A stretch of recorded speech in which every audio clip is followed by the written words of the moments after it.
The Alcoves of Domestication.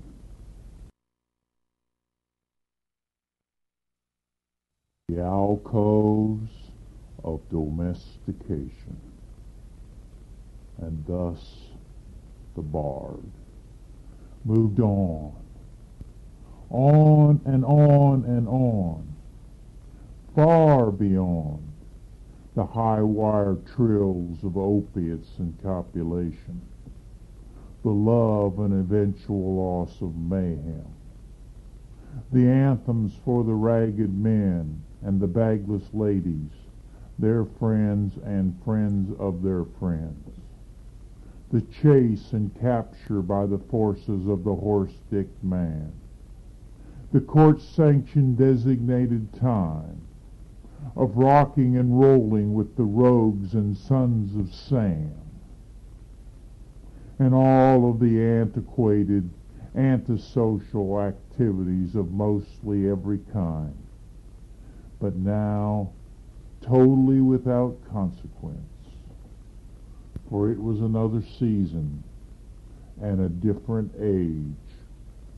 The bard could no longer be called the bard the younger, though he still had some hunger, and he was not without rage. But the bard by then had gotten to where he could even smile when he witnessed or heard of criminally inane disenfranchisements of peons, pickaninnies, and pooped-on pennywaists, with their backbones pinned against all of the crap on humanity's shithouse walls. And he had gotten to where he could find some humor in the downright dim-witted cocks, cunts, and capons, discussing conundrums, posing and posturing as if they were philosophers, psychiatrists, and epistemologists, all ordained by God to be motherfucking and cocksucking omniscient know-it-alls. And then, the bard having come this far, he completely changed his act, which played out in many scenes. It began when he vowed until death do him part to care for and share the American dream. For way in the back of his mind, the bard knew domestication to be a conditioned reflex, and thus a latent kind of addiction. And he knew that sooner or later, all wild things born and raised in captivity have to try it, to find if it's a blessing or an affliction. So it was later for the bard, when he came to the table, to play one of the hands that he had long ago been dealt. Having turned his back on his wild side, he cared about each card as he played it, totally within the rules as he had been taught, and in so doing, he came to learn a lot about himself. And during this time, the bard wrote, going rock and rolling. So, love's promised land, you can count on me. Bed springs, let our love survive, and many, many other songs and poems. He also wrote 2 other poems about domestication. He called one of them Love Always Time, and the other one The High Cost of Loving. love always time.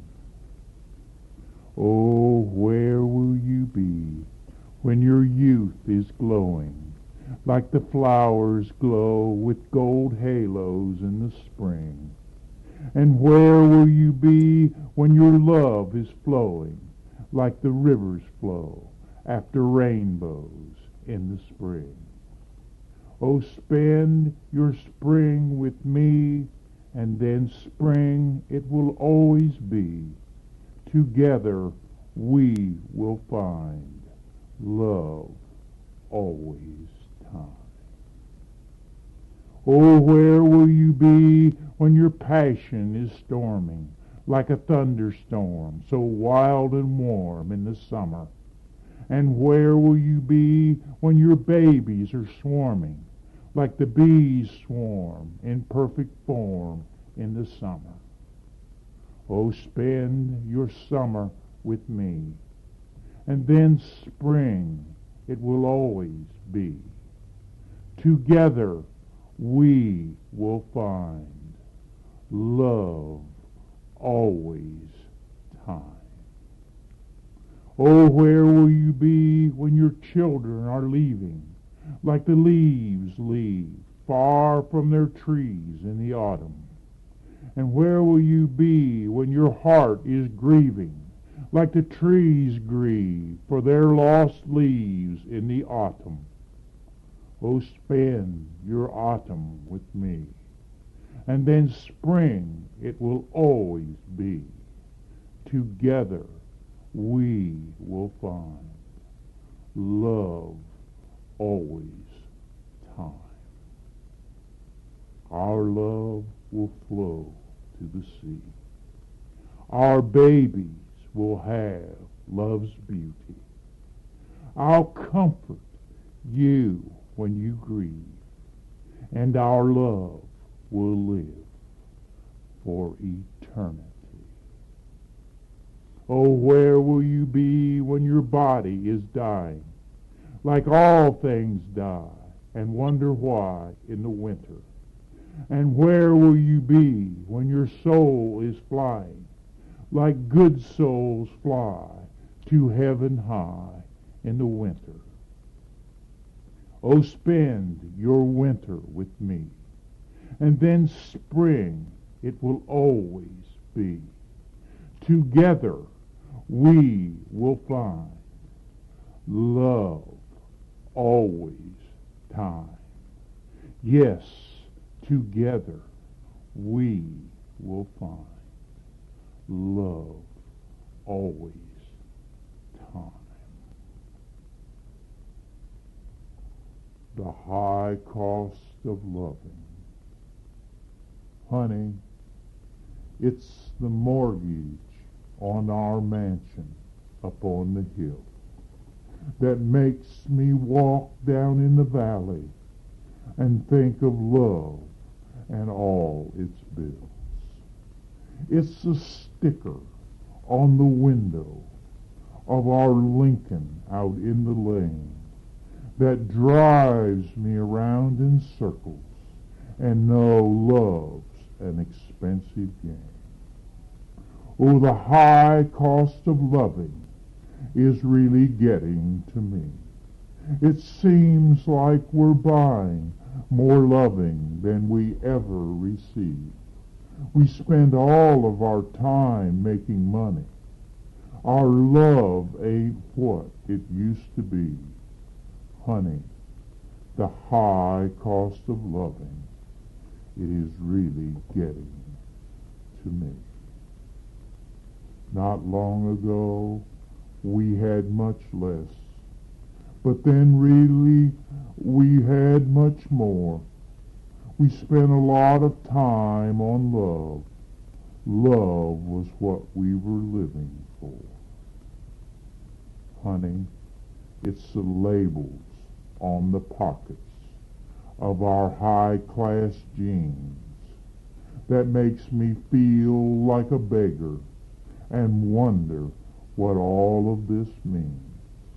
It's the vintage of the liquor for our parties out by the pool that makes me drink myself sober and think we have turned into fools. Oh, the high cost of loving is really getting to me. It seems like we're buying more loving than we ever receive. We spend all of our time making money. Our love ain't what it used to be. Honey, the high cost of loving, it is really getting to me. Yes, the high cost of loving, it is really getting to me.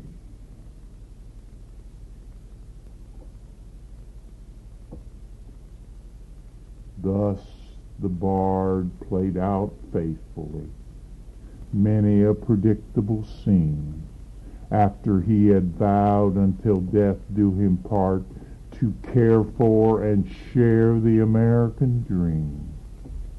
The wife, the kids, the job, the house, the bank, the church, the school, the cars, the day-to-day routine, and weekends spent discussing the weather, the price of diapers, and the quality of life on Mars. And the bard, he did try to care for it, and he did try to share it, but not as much as those with whom he had taken the vow. He tried it for more than just a while to keep the faith that had been instilled. But of course the morning came when his old clothes were gone, and it was then clear to one and all that the bard had given and taken as much as his nature would allow. For too long a time he had walked the walk, the stiff-legged straight and narrow. For too long a time he had talked the talk, the whole quiver, longbow and arrow. The little house, the enclosed yard, the chain-link fence all around, made him think of old dogs he had seen and felt like long ago within the confines of his old hometown.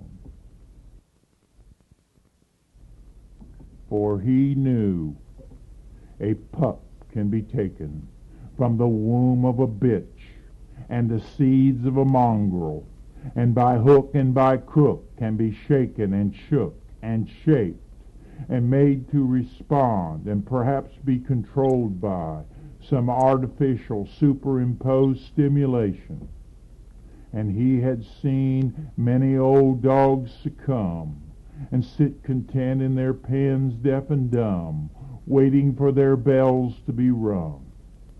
And he had seen some others on the run when the flight from their masters did come, and like wild dogs they did run far from the alcoves of domestication.